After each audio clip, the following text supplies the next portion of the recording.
skating do you do? That's so like interesting to me. I grew up ice skating. Like, can you do tricks? I can do all the tricks. You can go backwards. Oh, you lift your leg up like that? I can lift my leg up to the front, to the back, to the side. Wow. Do you wear the little outfit? I do not.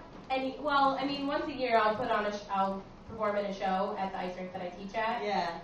And sometimes I think about getting back into it. There are theater on ice performances that happen in New York City. We have a really big company. Actually. Disney has everything on ice. Oh, well, I tried out on Disney on Ice when I was a teenager, and they kindly rejected me.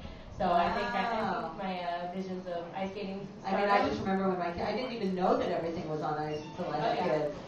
Everything on ice. And I go to Disney on Ice every year because I have friends in it. So every time they come to New York, they're like, "Hey, come see me, free tickets." Wow. Yeah, it's so cool. I mean, I have friends who travel all over the world ice skating, and they've been doing it since we graduated high school. So were you one of those little kids that woke up super early to go ice skating? Sometimes.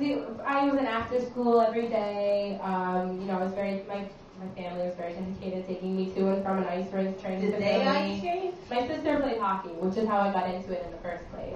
That's different kind of ice. Yeah, but I was always in the rink, and my mom was like, "We need to entertain you." Is she older? My sister's older. Yeah. Wow. So my mom she was was doing like the heavy duty. Oh yeah. Did she lose any teeth? Never.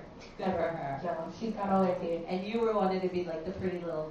It wasn't my decision. I was like 4 years old. My mom put figure skates on me. She's like, "I don't want two hockey players," and I think she kind of made that conscious decision on herself. Right. And I'm happy she did. I love the sport. I like team sports, but ice skating as an individual sport, it's really character building. I had enough team stuff in high school and whatever, so a lot of the character traits that I have that I like come from ice skating. Did you ever play guitar on ice?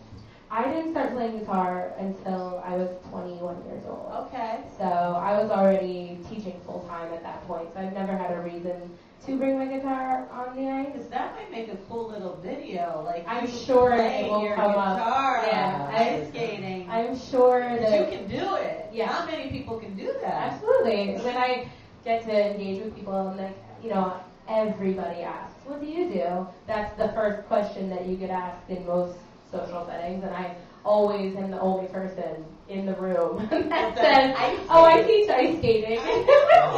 So it's definitely cool. And so then I can say, and I'm a musician, and I'm an activist and vegan. So what's up with all that vegan activism? I mean, you're so into it, you have tattooed yourself. Right, I've tattooed myself several times over about veganism and animal rights, and I only, I go to specific vegan ink tattoo shops, and I try to keep myself.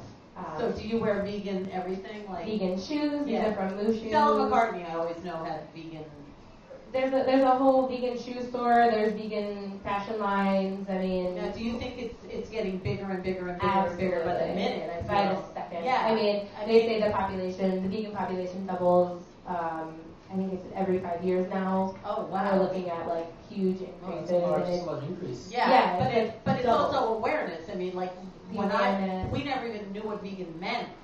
But now it's like everybody kind of has an idea. I know the word. Especially in New York City. Once again, New York City is like easy to be vegan. It's easy to forget that the rest of the world. It's very hard to be vegan. Like even driving to Ohio, when you stop in some dinky little restaurant. And you say, "Do you have anything vegan?" They bring you like tuna fish. Lettuce. Yeah, or tuna fish. Yeah, like this is vegan, right? Yeah, they don't know. Fish, right? Yeah. So like people. So in your words, like what do you claim as veganism? In my words, veganism is the veganism would be the practice of abstaining from use of products and purchase of products that are directly a result of animal cruelty, exploitation, and slave labor. So like I know vegans that sometimes say I'm a vegan but I eat honey. So do you feel? I do not eat honey. I know. So do you feel honey is? Honey is a big deal, and it's not for the same reasons as all the other terrible atrocities that happen in the world. And people think that because there's not this direct, we are the ones killing off the bees. Right. There's this big, what's killing off the bees? I've heard it with cell phones. I've heard it so many things. Yeah. And I'm not going to pretend to know what's right. But regardless, the bee situation is dismal, and it's not the honey that you were buying is not from bees. It's not from bees. Sometimes it's not from bees at all. Probably. Sometimes there's zero genetic. Yeah, sometimes it's zero trace of actual bee honey at all. Wow. Now that's the scary part. Yeah, and then ones that do come from honey, unless you know your beekeeper, unless you go see your local beekeeper. So just stay away from anything that's animal. It's also a principle thing for me. Like, if someone was like, oh, but this honey is special, like I'm a huge food advocate in general. I'm food justice all the way. It's not just veganism. I support my local food co-op, the East Village here. We have the 4th Street Food Co-op. Yeah. Shout out. I'm the vice president on the board. Oh, you are? I love the 4th Street Food Co-op. I love that food co-op. I love the 4th Street They have the best dried pineapple. The best dried fruit. Yeah. I love the cherry. I mean, they have everything. Are you also gluten-free? I am also gluten-free. That's why I have these dried cherries, you see, because today is National Cherry Turnover Day, and I knew there'd be one person that's the gluten-free. I'm not intolerant. I can have it and not die, and sometimes I have fear. Maybe you will. Oh, okay. But we have the cherry, so we need a skeleton in your closet. Okay. And then we share the yummy cherry stuff. The skeleton in my closet. Yeah. You have any good little stories? I mean, I don't have an amazing story like the last couple ones you've had. That's okay. But let's see. My biggest skeleton that I can share on a camera, I guess, would be I have this silly reoccurring pattern, as I often do with relationships, and I always tend to fall for these non-vegan, like, I totally respect what you do, and I totally see myself someday doing it, and then like a month in, they're like, bye, see you later, and I never hear from them again. It's like the most reoccurring habit of my life, and I'm just like, why do I keep thinking that this time this person is actually caring, and they try to make you take a bite of a burger or something. That's happened once, okay, but did you do it? She's like, no way. Sometimes love makes you do ridiculous things. Or if when you're a little tipsy and they try to encourage you to take Ew. something other than it's not. Well, the thing about being vegan that's easy when it grosses you out. Yeah. So you're in a band now, I hear. I am. I'm so happy that I just got a new band, and we don't have a name yet because I like to just make up names right on the spot every time I'm on stage. So I just go by LoVee, and it's me. It's my songs, but good for you. How many people?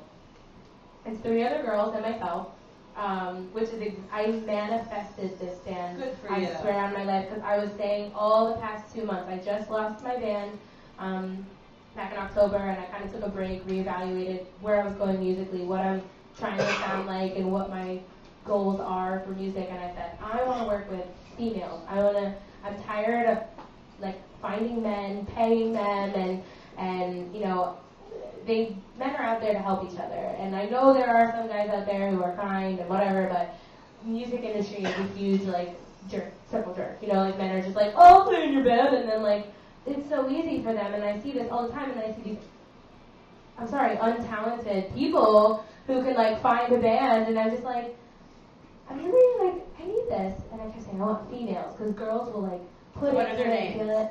I've got Lily Trenkova, she's amazing, she's on bass. Erica Strong, she's playing guitar right alongside me. Haley Comet, my lovely Australian drummer. Haley Comet on drums. Right? That's great. And you're playing here with us on Monday, September 23rd. Is it going to be with the band? It's going to be with the band. Yeah. All right. Rehearsal. Oh, that's great. And your birthday show, right? It's my birthday week, so everyone should come. Yeah, we're looking forward to that night. Yeah, it's going to be a lot of fun. It's going to be really cool. Yay. So, LoVee, what's your website? How do people, Right now, you find me on Facebook, Twitter. All my handles are LoVee or the LoVegan. So I'm just still figuring out, like I said, my music, my sound, and website will be to follow. But follow me on Facebook. We all have one. YouTube, LoVegan, Facebook, all that stuff. So. And we'll have it on our rew-who page for sure. Well, it's so great to see you, and I'm so glad you're friends with my daughter because. Yes. This is her jacket, no lie. This is her jean jacket. Hi, Eva. Yes, we love you, Eva, and thank you so much for coming. And I'll see you soon. We'll be back. We got more still on this last Wednesday of August. We're milking it.